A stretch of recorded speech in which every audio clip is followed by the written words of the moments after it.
And if you know how to do it, and I know how you do it, I've only two ways how to do it, but the other way is not the best way to do it, then yes, it's like a mechanism. It works. You know, you build a machine, you switch it on, it works. You know, that machine stays the same, it's likely to work again. You know, that process works. And in ancient times, they knew that. You know, they had their own ways of looking through the veil and communicating with NHIs, called them gods, deities, or whatever they did back then. Sometimes they didn't always go well, those communications. Sometimes they went okay. You know, the phenomena rears its face and does what it wants to do. It has an agenda sometimes, you know. But yeah, of course it did. Yeah, absolutely. There are controlled versions that they probably are doing and gathering intel. Of course, one thing that will never change is the deceptive nature of this phenomena.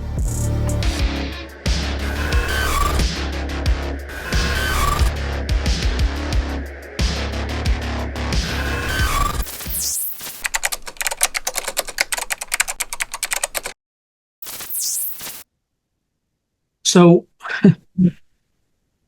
how much do you think the most knowledgeable people on the planet know about this phenomenon? Because going all the way back to Arrow, if you actually read it carefully, it parses words. It's very careful about saying extraterrestrial intelligence. It doesn't say non-human intelligence. It says we have no evidence that, or I don't know the exact language, but it very clearly says extraterrestrial intelligence. Yes, he does. He does it on purpose, because I know people in the higher parts which know the narrative to come.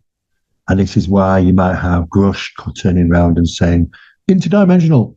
Oh, well, that was the first time that was at congressional level. And Arrow didn't address that claim. They won't do. Extraterrestrial, right? That's right. Yeah, well, they'll tell you what they won't tell you what it is, but they'll tell you what it might not be. That's how this starts. There are people being utilized already at the top end. I know that. I've had discussions in those circles, and there's some things I can't say, of course, because it's not appropriate to. But there's a process of how this information has to be delivered. It's going to take some time to come away from the old crazy hypothesis, you know, and narratives that they built around this subject to something more likely is representing. But there's problems with that, because though that people are aware of the narrative, they don't want to say it. They know it. I mean, you might have Luis Elizondo skimming around it, saying, well, when it happens, we're going to have to figure out where we lie in the food chain. We thought we were up at the top, but we're going to be somewhere in the middle. And it's going to be a very somber day. And it's going to be impacting for religion and this, that, and the other. Well, yeah, Louis, you know, you're not going to say it, are you? So, but I know you want to. No different than Ben Rich when he was running Lockheed, saying, oh, well, by the way, occasionally he slipped on, oh, you know, we've got things that take E.T. home now. And, you know, we've got things that made George Lucas, you know, envious, and, you know, and all these wonderful things, you know. Well, yeah, because they did, and they don't. But people don't like keeping secrets for long. Humans aren't very good at doing that. You know, we're about sharing. It's a psychological aspect to the human being. It's about sharing knowledge and information. Humans are lousy at keeping secrets. You really are. Why do you think Ben Rich said we have the technology to take ET home? What do you think he meant? I believe that he manufactured methodologies in practice of engines or technology that they have access to, because you've got to consider these defense programs, where they're getting these parts, where they're getting these bits and bobs from. You know, well, you're introduced by the phenomena. They're offered. There's technology. Bits of those technology get offered over to the defense contractors to utilize for one thing or another. And then it comes to the point where they realize, okay, well, now that's part of the stuff that we can use now, which might be identified as UFOs or UAP, which is certainly ours. And it's similar to the technology, if not identical to some of the crafts that are using some of this phenomena. And it's the technology that he recognizes that the phenomena utilizes. So therefore, we now have the technology to take ET home. You know, it's his little things he just relieves him just to be able to get out and say some little things now and again. Oh, there were some great one-liners, he said. There was multiple ones, you know. When the United States and China clash, the world will never be the same, especially when forces beyond reality threaten to intervene. What if the United States went to war with the People's Republic of China? How would these rivals fight for supremacy on land, sea, air, and across the stochastic streams of time? What wonder weapons would be unleashed? What horrors would emerge from the irradiated sludge of the South China Sea? What heroes would rise and forever change the course of history? Tread into the deepest and darkest dimensions of the multiverse, gaze through a kaleidoscope of fractured realities, and bear witness to the disturbing visions of World War III from today's greatest minds in science fiction, fantasy, and horror. Weird World War, China. Available now from Bain Books at bain.com. That have been said, people aren't very good at the higher end to keeping secrets. It's just poor, not very good at that. Eventually, someone's going to say something. And Ben Rich was noted to do that. And other people have done the same. But it's these technologies are introduced into the society. But the thing is that they'll get put into the defense program and the military industrial complex first. And we won't see them for maybe 50, 60, 70 years. And when it comes to them, we go, oh, wow, look at this technology. No, it's because they don't need it anymore. They don't need it because they've superseded it, And this is why when you look at the trend curve of aviation, just look at aviation alone, forget everything else, it's massively like, so, wow. We're doubling our speed every 10 years, doubling, until it gets to about the late 1970s, and then it goes complete flats off, plateaus. And why? Because everything went black. They're not going to tell us about the technology they've got until it's all tech for them. And then we'll get things dropped into the public domain and we'll go, ooh, wow. Look at the stealth fighter. We didn't see it till 1991 during the Gulf War, and it's appeared and you think, wow, what the hell is that? Test flying it in 1973. Starfighter pilots were looking at these things, but what the hell is it? They couldn't understand what that craft was. Well, it was a Nighthawk 117A stealth fighter in 1973. And now it's Lockheed's come out and stated now. There's evidence out. Got it in a book format. Got photographs of it in 1973 flying. So you've got to think, how long do they have these technologies? Well, they've got technologies. And they're flying things around which will misidentify as UFOs now. That's the problem. What do you think this timeline looks like? Do you think we'll have most of this stuff out by 2030, or do you think it's far beyond that? No, if you just look over with deep set, what you call the deep set area is after 50 years. So the deep set area, it took us 75, 80 years to realize, okay, the narrative is starting to swing now in the other way. How long will that generate for? It could be 50 years. But the first thing is to drop away the old terminology and start thinking about other aspects of this phenomenon. And they are going to get to interdimensional. We've already bombed out the interdimensional hypothesis and underlined it several times. And as well as the getting rid of the old hypothesis, the extraterrestrial hypothesis, ETs, and several of them confirming that the conclusions don't meet that. They want you to let you know that they're looking and concluding not that. So they're doing the homework. They're the good guys, what? They've known this for a long time. They've known it for a long time. Well, how do you even drop that on? Senators came out years ago in the 1980s and said, there were certain places, military facilities, establishments working on secret UFO or, technologies and trying to work out what's what. But in the areas where those were happening, Bible Belt areas, people were walking away because of the connotations. They thought, it's got supernatural connotations. I don't like it. And they were walking away on projects. The senators stated that, belief is a massive problem in regarding this, because people, I've heard people say, it's all demons, it's all Satan, these are the fallen ones, oh yeah. But what they don't realize is that that's another mask. The demons and it's all the same thing. It's just presenting into doing what it wants to do under different guises. I don't know if we ever see the true phenomena, the true mass, the true face of this. Does it even have a face? It might not even have a face. It might be completely coordinating itself into what our perceptions of these things would be, and manages the human psychology is being managed by the phenomena and presenting itself to something which falls into criteria that we put in determined terms and boxes.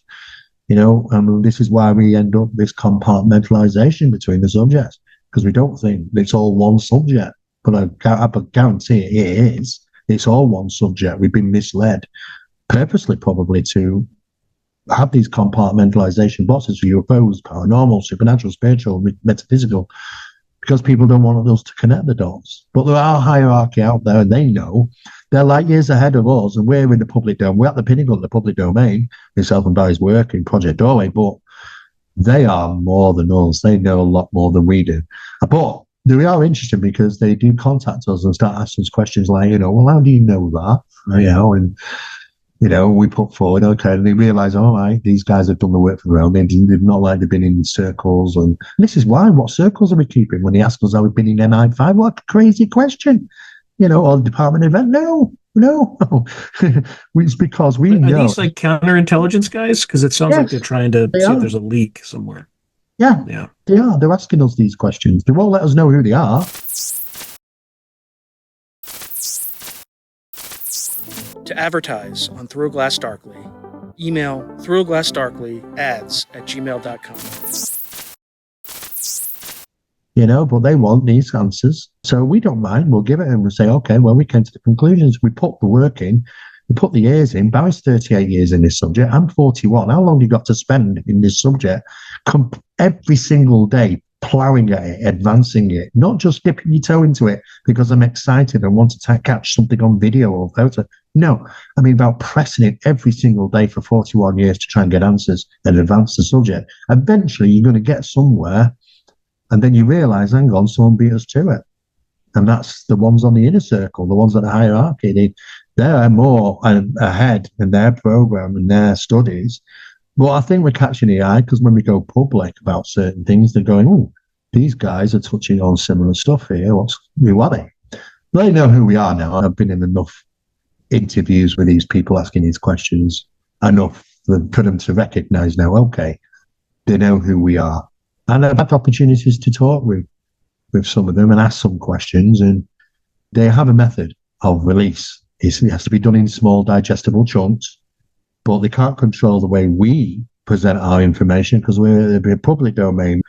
We're not working within an establishment and stuff like that. So we're not under their guidelines of digestible chunks. We like to throw it out there. It's not like we want to change the narrative. We just want it clearly shown that this is what the subject represents. Can't just paint one side of the picture. You have to put it all on the table, let people decide for themselves. Yeah, I think they're going too slow. And I think it's going to bite them in the ass. Well, maybe, if somebody, you're not the first person who said that, and I said to that other person who said the same thing. I said, maybe that the work that myself and Barry are putting out there, and we don't withhold like they do, is going to help them quicken their step. Yeah, it feels like on the inside, at least in the United States, and again, I say it feels like because I'm just grasping at an amorphous bubble and trying to figure out what's going on, but it feels like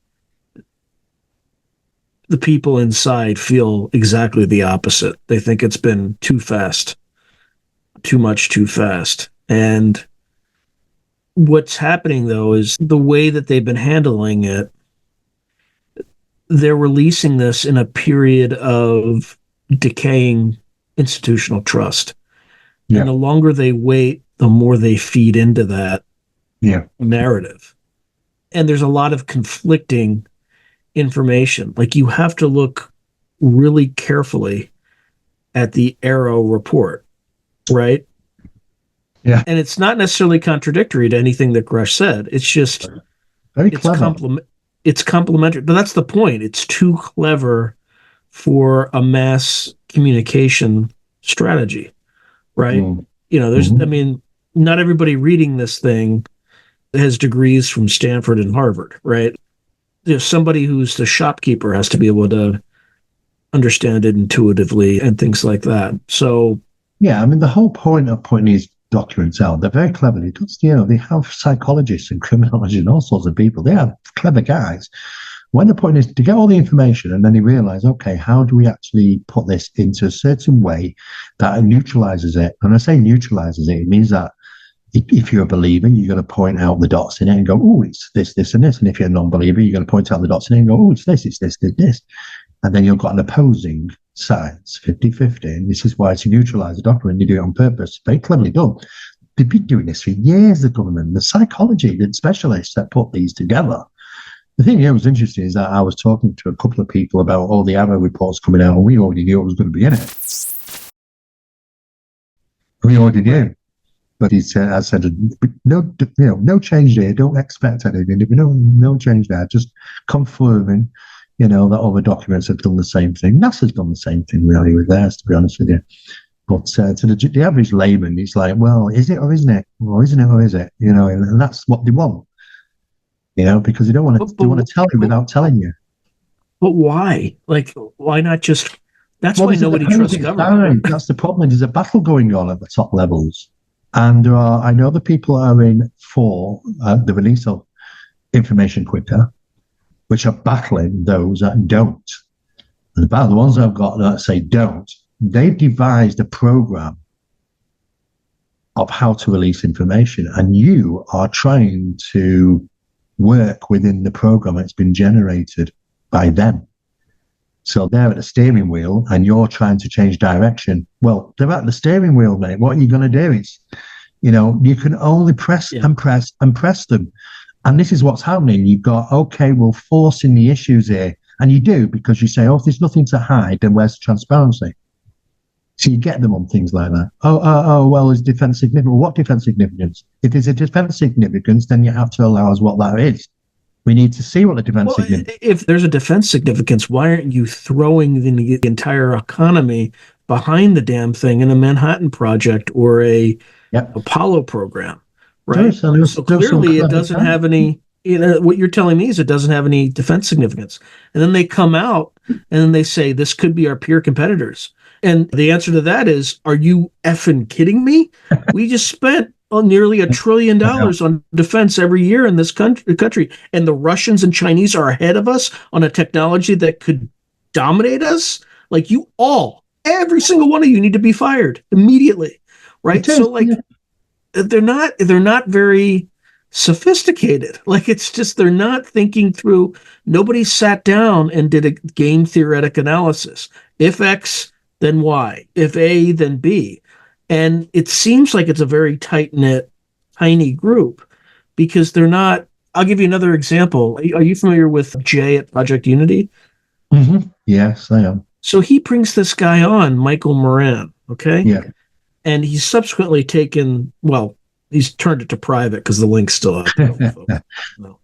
But like that interview, and this is not about Jay. Jay did great. But for the U.S. intelligence community, that interview was a disaster. It was an absolute disaster. Because you sit there and you say, what's this guy trying to communicate, right? Mm-hmm. Is he trying to release information? And then he's talking about all his connections and things like that. Now, there might be a cultural difference between the UK and the United States. Like, we're not into royalty, right? We're not into like, my daddy was this and my uncle was this and my first view is just go fuck yourself. Like, are the people in this, like, again, I'm Irish too, right? Half Irish. Yeah. So it's just like, are the people in this program selected based on nepotism and not merit? Like, we are screwed. Right? Yeah. And then he comes across as, and again, I spent time in the military, so he comes across as an enlisted special operator, right? So he wasn't an officer. And he spent his entire life in the military. It was obvious, right? So he didn't know how to read the room in terms of other people who were sophisticated. And again, nothing about this guy. They just, somebody made the decision to put him out there, and sophisticated people just ripped the poor guy apart. Yeah. There were 3 different resumes out because you also have these autists, right? They have like weaponized autism that are finding all these resumes, and they're finding different, some of the resumes may be complete BS, this and that. But I sit there and I'm like, and then I think I had John Ramirez kind of tee him up. And it's just like, well, what did that just do to John's reputation? Yeah. Right. And then you start thinking about that. Was this meant to be by the people who don't want this information to come out? Was this meant to just make the people who do want it to come out look like idiots, or to discredit them? Like, was John Ramirez set up? And you just ask all this. all this can be avoided if somebody just says, here's what we know. Yeah. We're not alone. So like all this like second guessing and mental manipulation, just come out, simple message. Yeah, but they want it Timeline. confusing, and that's what the general public will be confused, and that's what they want, confusion, because there's 96%, I count about 96% disinformation. The rest is information. Well, you've got to try and work out, between the battle of what's going on here. Here's the problem with the approach, though, is that right now we're at a time when, again, we talked about this decline, and like statistically, just look at it in Pew surveys and things like that. Trust in institutions has never been lower. And especially after the way COVID was handled, at least in this country. Same as ours. And, and then we had an election where, I wouldn't say half the country, but according to the rules, it was certified and things like that. But there were a lot of, call it irregularities. Yeah, right? I know. I follow it. And I'm not making an argument on who won or lost, right? That it was certified, so that's part of the process, and that's how it's done. But nobody trusts the central government anymore. So the more that they play these cutesy games, right? What's going to happen is, if there's any danger in this phenomena, right? People are just going to seek these answers. I mean, I'm doing that. Like, am I doing something that's dangerous? Maybe. Right. But at this point, I don't care, because I don't like the government's not going to tell me. Right. No. At least that's my view. So I think it's just like the failure mode of clever.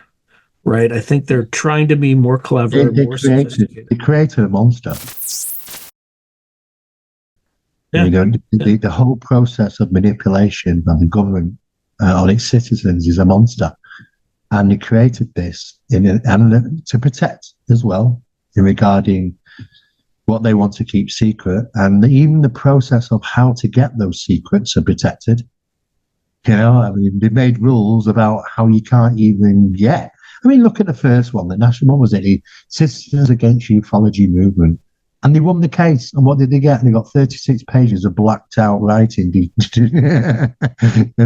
they won. Oh, you didn't get the second part because it's defensive. Why isn't it? Well, you can't ask that question because there's a rule that says you can't ask. Let me provide a terrifying vision of what could happen to government because of this. Okay. And this is hypothetical. Let's say people get so disgusted with it that you have wide sections of the population start to practice remote viewing, start to look at sensitive sites, start to look at crash retrievals, operations, things like that, start to try to identify. You saw with the Havana syndrome, right? In order for the Russians to target, you said they were like the people who were targeted who were getting Havana syndrome were like the between top 5 to 10% of the DIA. Mm-hmm. But let's say we don't know who did it, right? Right. I think they're alleging the Russians did. Well, if the Russians did that, okay, how do they know who the top 5 to 10% were? Yeah. Right. Yeah. And if they knew who the top 5, 10% were, then why did they make all these blunders in Ukraine when they had near perfect intelligence on who to target on the defense intelligence side? Mm-hmm. Maybe they had a mole inside or whatever, but and the government has not been forthright at all about that. And there might be good. I mean, there could be a scenario where we were doing that to somebody. Well, yeah. And because these 5 to 10% of the people were involved in certain operations, maybe they were using directed energy weapons, not even against these people, but because they were co-located, these people got blowback. No one's asking that question, right? No. But I don't think the Russians had that kind of... I think you're right. But, the whole point about generating a monster like this is to generate fear against what's going to happen from challenging these authorities. And they build a system where it's not, you won't find somebody on the inner circle to challenge the inner circle. They won't tread, they won't go there. Right. And that's control. And that's the control over it. It needs to be completely ripped apart and started again. The whole process really does. Go back to the old ways, and how we, and try and learn from the mistakes of how we got here. That it's been over manipulated and it's been unfair. and it's not justified. And they created a beast that has complete control of keeping the secrets, and that's the problem, because we're so controlled now, is that the government has the capabilities of taking anything away, what you might require to conduct that act. And that's a problem. And this is why you end up in a control. If you've got certain people that can assist and they have to step on the inside to do that, then they fall manipulative to it. So it's a very clever way that these work. There's a lot of psychology it's put together regarding the structurizing and how we work, how the general people think, and how the general people can be manipulated. All you got to do is twist the mind to think that it is right to do wrong. And if you can twist just 100,000 people to do something which is wrong, then you can get away with anything. That's the government's way. I mean, it's pretty easy to do. You just convince them that there's some outrageous act of inhumanity, right? And they'll go along with whatever program you want by convincing them that. It's a great world, and I can't see that the managing of this subject, it is managed, but they're being pecked at by outside intelligences which know stuff and are pressing them, saying, well, if you can't answer it, why can't you answer it? And if you can give us some information why you can't answer it, then that could be challenged. And they're just pecking at the door, and it's like, it's like a nuisance for them. And little things get dropped aside sometimes. You get into some little nuggets because they're realizing this secret, it can't be kept forever, because when you involve over 3,000 defense agencies, defense contractors with exotic materials which are of non-human origin, eventually someone's going to talk, and it gets an uncontrollable situation, and too many people start to change the balance. This is what they did with Space Force. I mean, we know Space Force has been operative since 1965, but they won't tell you that. But it gets a point where it becomes unmanageable, so therefore they brings it into the public domain. Oh, we're going to create Space Force. Space Force is now is now part of one of the military presences. Well, it has been since 1965, but it won't tell you that. But because it becomes unmanageable, they have to bring it forward into the public domain because we can't keep it secret anymore. So rather than saying we never existed, let's born it, let's make it. And that's their way that they get out from sort of saying we've been doing it for so many years already. The whole point about weaponizing space is an act against it. The Space Treaty Act, and I think it was JFK put it in the 1970s. They'd have to break that, but they're breaking it all the time. Yeah. They've been weaponizing space since 1947. I mean, long time. And NASA's just the public face. It's just that's just for us. Nothing to see there. It's right here. It's just for us. Yeah, but you know what? They are going to keep it, and I think they will. But I don't know. This isn't your normal disclosure. I mean, disclosure turn around to say, yes, these craft are real. We don't know where they come from. And they're interacting and infiltrating and this, that, and the other, and that's the way it is. Well, that's okay. You can say, okay, that's a disclosure. However, it's not true because those that are working in the circle really know what that consists of. And it consists of far much more. But the implications of that is a lot more than just the implications of turning around and saying that the UFOs are real and we don't know where they come from. But they are real. They're absolutely real. People can digest that in a day now. I kind of knew that anyway, sort of thing. It gets to that point. But telling you that it's represented by a phenomenon that's right under our noses, can interact with us any given time, and we don't have control over this whatsoever, that's a problem. And that's one that's going to have to be managed. And they do have a managerial problem with that. They do have a process of how to deal with that. It's going to be a slow uphill battle, but it's going to be drip fed over a process of time. And it takes that. Sometimes it takes a full generation. Look how many generations we've gone through with the older narrative. It's quite a few. Well, and that's the other thing, too. When they come out with this nobody's going to believe them because the old narrative was a fake narrative too, right? So and that's the other thing too. Like, God bless you for cooperating, but if I had some experience and somebody showed up in my house, I'd be like, "What do you mean they don't exist? Sorry, I can't help you." No. Exactly. Yeah. Right? Like, yeah. You either tell me the truth or there's nothing to see here. That's nothing right. for you to do. Have a nice day. I do know that there is a plan of but it's a very slow process, I think. I mean, we've already disclosed at least several things that they still yet to disclose. We're well ahead of them, and I think that would... Oh, yeah, the British, I think you guys put something out in like 2006, right? Was that right? Or was it 19 in the late 90s? A while. You've been at it a while doing stuff like this. But you know what the problem is? The first thing I try to tell people is don't run with what you've been told about compartmentalization. When you look into the different aspects and the studies of various different phenomena, you quickly realize that they're connected. But you have to work those fields, and you have to do that to realize that. There's been people saying this for a long time, but they didn't work all they did is shout out from their corner of the subject of where they work. Luckily, because we've spent so much time, we've been able to work in those different areas to find the same conclusions. And you can't misidentify these things now. There are people that are all coming forward, astrophysicists, doctors, professors, they're coming out of the woodwork and they're starting to speak. Because that's the drive, the first initiation drive to change the narrative. The second stage will be about where did it come from? That's the second thing. And that we're going to realize that humankind has been manipulated to the point of complete limitations. In other words, we're probably the most limited creature on the planet in regarding the scope of our awareness. Insects, ants, dogs, cats, you name it, they've got a better understanding of reality around than we have, because we've been purposely altered to see a vast area a mile wide to only see a centimetre of it, perception.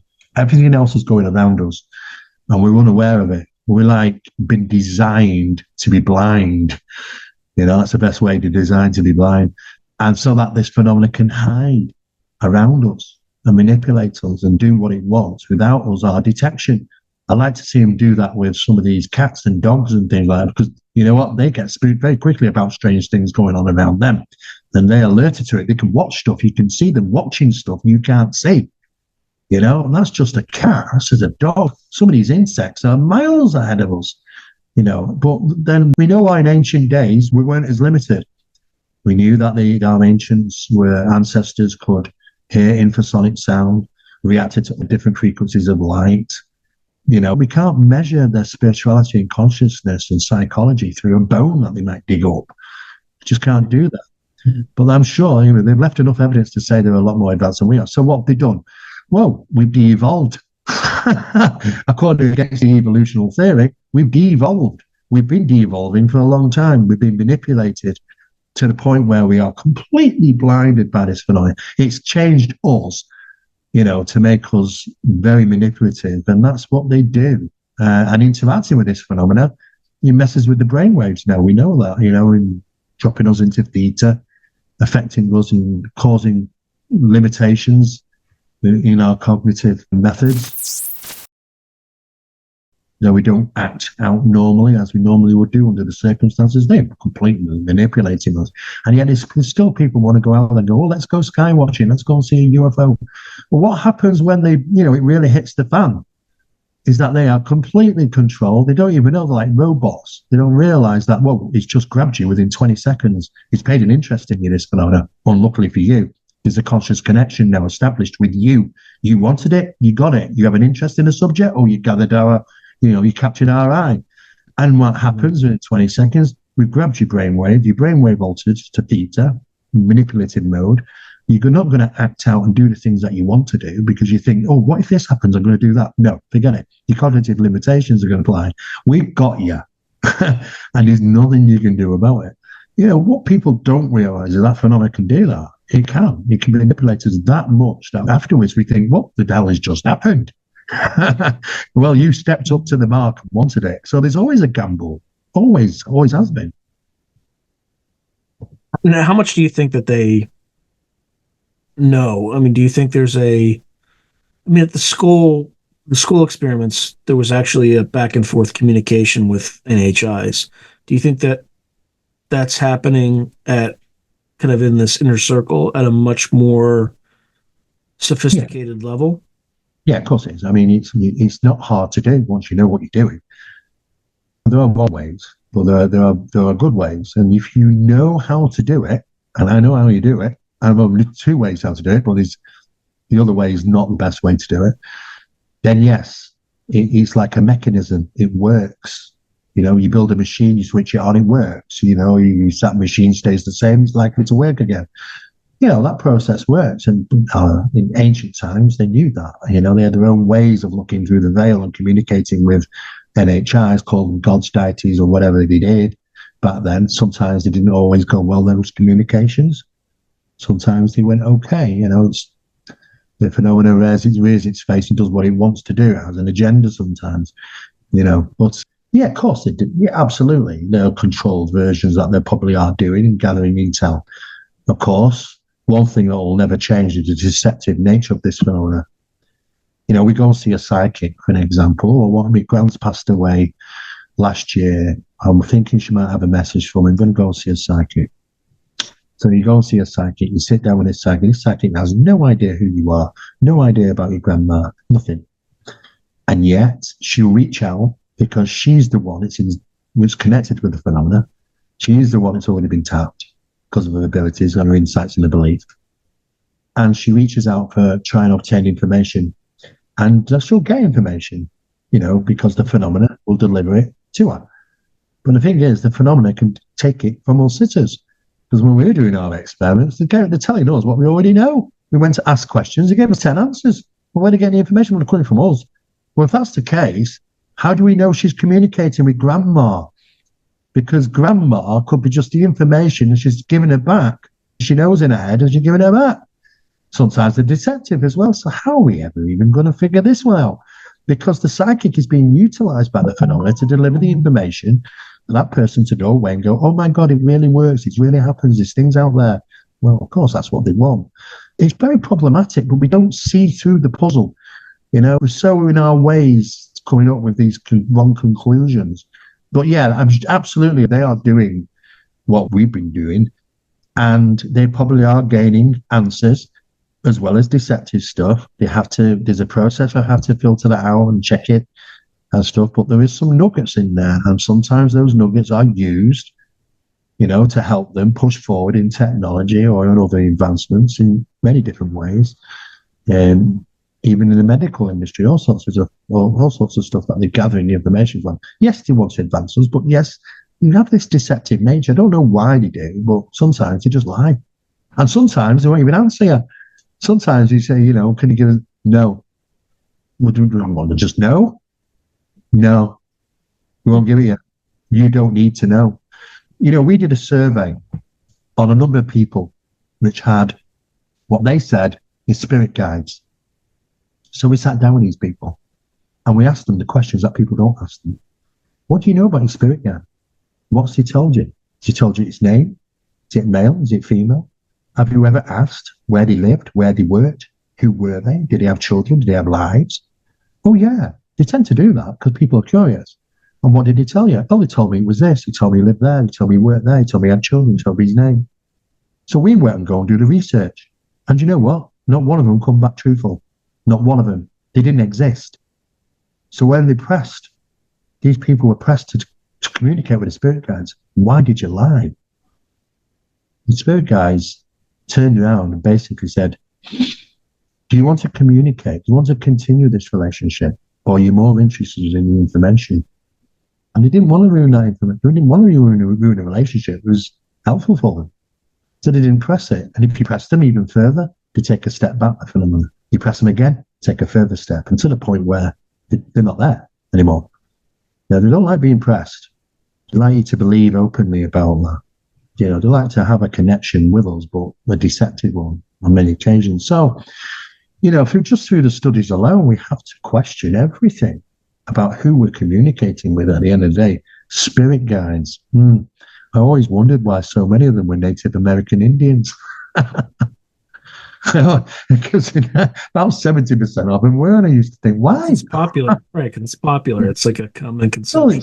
I'm not saying it's down to the people. I think that. I think sometimes you might even be told that. It's just because I said to you about the alien grey, it's in the notion. If it's in the notion and in the mind, then they'll just use what's popular to the human brain.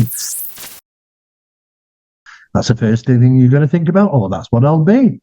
If you think it's going to be a toy, an animated thing, it'll turn out to be that. It'll turn out to be something else. It utilizes what we know and what fits very well. And if we think, oh, Native American spirit, then it'll probably say it is, and you'll believe it. When I might get you into trouble, so you can demur on this question. You said there's two ways to invoke this mechanism. What are those two ways, and are they individualized or group, or are they both group? Okay, well, with the Babylonian and Enochian practice, you can do it with two people. With the best process to do it, the safer way, is with 7 or 12 through a seance process. Seances are more controlled. Don't use Ouija boards. Some people have practiced using Ouija boards, and it's not great. Yeah, that's the problem is with using Ouija boards is it's uncontrolled form. So it's like sticking your hand blindfolded into a barrel of apples and trying to pick out the good one. The rotten ones will always float to the top of the water. So those are the ones that you're going to get first. And you get all the nasties. Oh, I'm going to kill you and I'm going to do this. I'm a demon. Dad. Yeah. Okay, we've been through that. I'm going to break your legs. Yeah. Okay, I know. I'll tell you all these things. They like to get a rise out of you. Then you're going to go for that. It's exactly what you do. But with a more controlled state with the seance, then you're reaching in, not blindfolded, but you're using the methodology of the circle to target where you want to be. When doing that process, and it takes a bit of time once getting the right people, but once you do that and you manage to get the right circle, it's called the management of the circle, then you push forward. Once you push forward, then you start to get, you'll get to what they refer to as the spiritual realm. I say allegedly, it's the spiritual realm.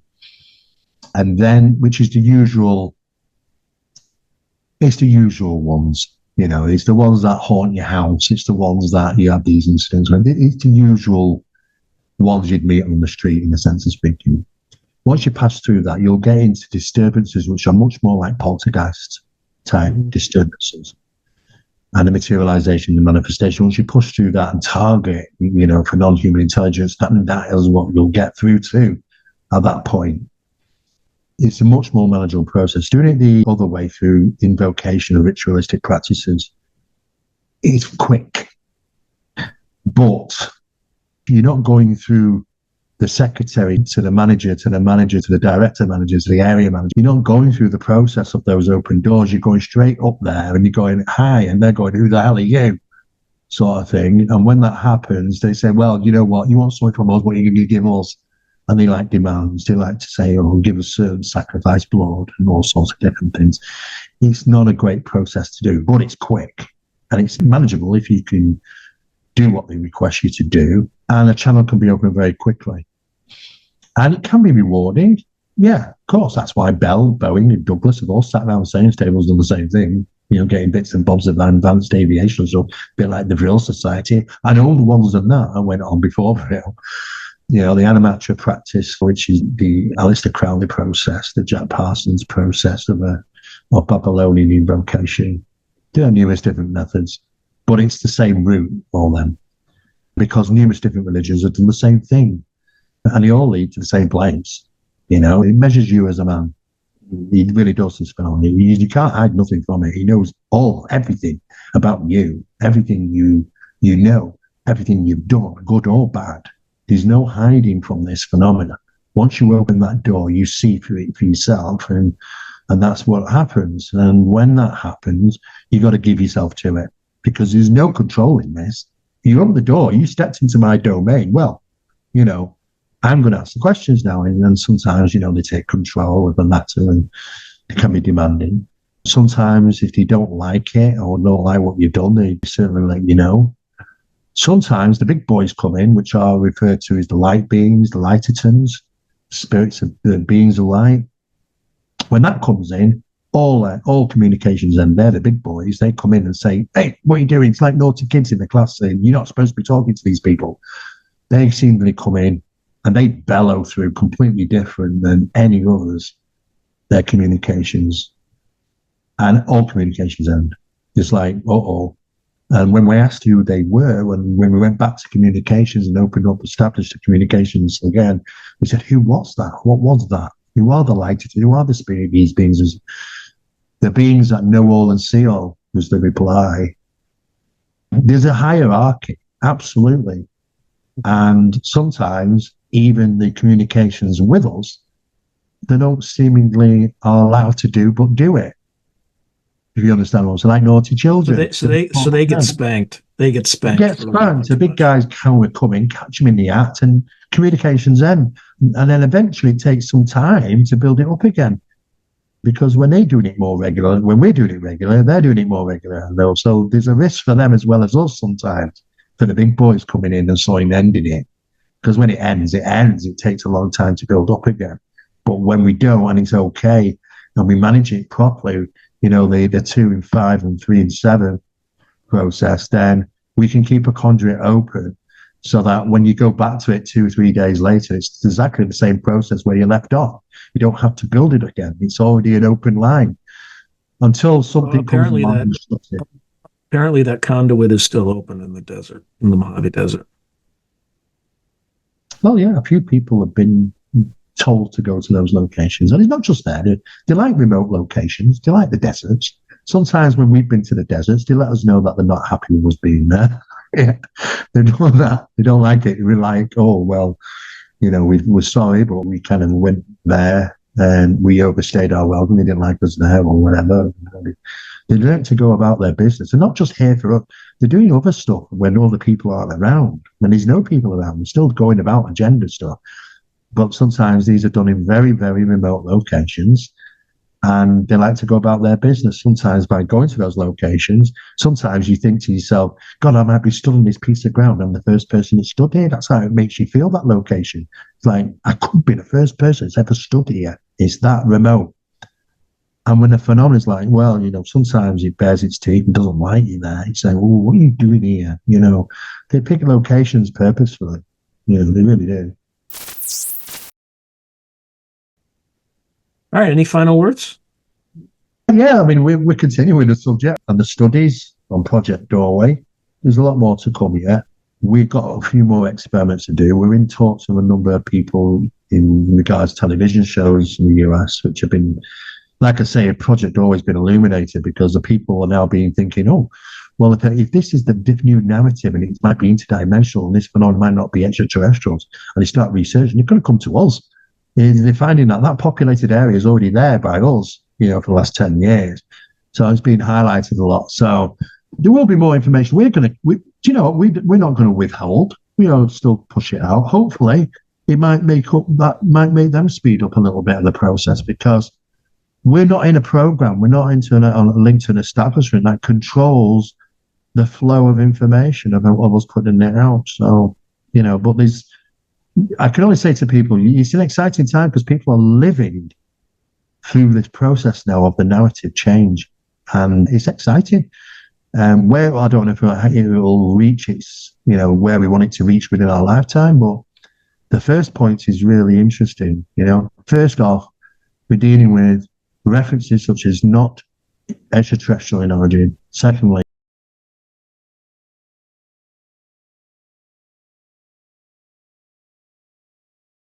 interesting time, Sean. We'll just have to see how it moves forward. It's unknown territory. We've never been here before. Yeah, we're definitely making progress, but it's frustrating. Government moves like a glacier. Like a game of chess. You're always angry. Yeah. Although, since Britain's smaller, you guys can move faster. Like for us. Well, you can, yeah. I mean, I know them. We get told in the UK, the general people get told, oh, well, UK aren't interested in UFOs. MOD closed the UFO reporting of it and stuff like that. No, all they did is just moved camp to America. The UK are in the circles and the committees with the US now, and we've adopted that role as we'll come into the UK and let US take the reins. That's all they've done. They just moved over to the US and let them take the reins. All right, my friend. As always, a pleasure. You're welcome, Sean. Yeah, I'm glad you enjoyed it, and I hope your viewers enjoy it. You can always get in contact me, and maybe I just type in Steve Mera, Mera. You'll find me all over the internet. There's different places I can be reached out and contacted. I don't hide my credentials in regarding how to contact me, and emails, phone numbers. So I'm open. And all the information. Well, I'm not going to post your email, but they can find it pretty easy. But the other YouTube channel and all that stuff, it'll be posted below. Yeah. So. Yeah, fine. Yeah, look forward to any furthermore, Sean. To keep in contact and look forward to coming back. 100%. All right, my friend. Talk soon. You're welcome. If you enjoyed today's video, please hit like and subscribe, and also hit the notification button so you can be notified whenever I post new content. Thank you. Now, if you're enjoying the channel and you want to support it, there are several things you can do. In fact, there are 5 things you can do. The first thing you can do is just buy my books. I got plenty of books out in the market right now, and I would prefer that folks buy a book rather than giving me direct support, because they get something out of it. They get a real tangible product. The second way you can support me is by becoming a member on YouTube or becoming a patron on Patreon. And just go to either site and it'll explain everything.